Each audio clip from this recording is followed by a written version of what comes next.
चन्द्राम् हिरण्मयीम् लक्ष्मीम् जातवेदो महावः ताम् महावः जातवेदो लक्ष्मीमनपगामिनीम् यस्याम् हिरण्यम् विन्देयम् गामश्वम् पुरुषानहम् अश्वपूर्वाम् रथमद्याम् हस्तिनादप्रबोधिनीम् श्रियम् देवीमुपह्वये श्रीर्महादेवीर्जुषताम् ताम् सोऽस्मिताम् हिरण्यप्राकाराम् मात्राम् ज्वलन्तीम् तृप्ताम् तर्पयन्तीम् पद्मे स्थिताम् पद्मवर्णाम् तामिहोपह्वये श्रियम् चन्द्राम् प्रभासाम् यशसा ज्वलन्तीम् श्रियम् लोके देवचुष्टामुदाराम् ताम् पद्मिनीमीम् शरणमहम् प्रपद्ये लक्ष्मीर्मे नश्यताम् त्वाम् वृणे आदित्यवर्णे तपसोऽधिजातो वनस्पतिस्तव वृक्षोत बिल्वः तस्य फलानि तपसानुदन्तु मायान्तरायाश्च बाह्या अलक्ष्मीः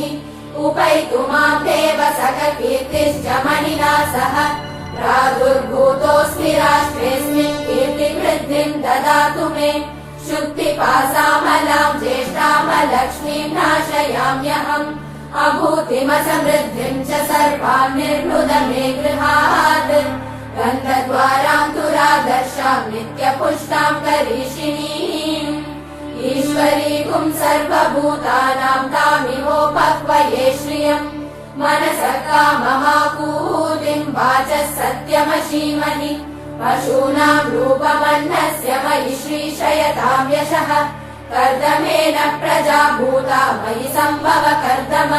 श्रियम् वासय मे कुले मातरम् पद्ममालिनीम् आपसृजन्तु स्निग्धानि चिक्रीतवस मे गृहे निज देवी मातरम् श्रियम् वासय मे कुले आर्द्राम् पुष्करिणीम् पुष्टिम् पिङ्गलाम् पद्ममालिनीम् चन्द्राम् हिरण्मयीम् लक्ष्मीम् जातवेदो महावः आर्द्राम् यक्करिणीम् यष्टिम् सुवर्णाम् हेममालिनीम् सूर्याम् हिरण्मयीम् लक्ष्मीम् जातवेदो महावः ताम् महावः जातवेदो लक्ष्मीमनपगामिनीम् यस्याम् हिरण्यम् प्रभूतम् गावो दास्योऽश्वान् विन्देयम् पुरुषानहम् सर्वमङ्गलमाङ्गल्ये शिवे सर्वार्थसाधिके शरण्ये त्र्यम्बके देवि नारायणि नमोऽस्तुते नारायणि नमोऽस्तुते नारायणि नमोऽस्तुते ॐ महादेव्यै च विद्महे विष्णुपत्न्यै च धीमहि तन्नो लक्ष्मी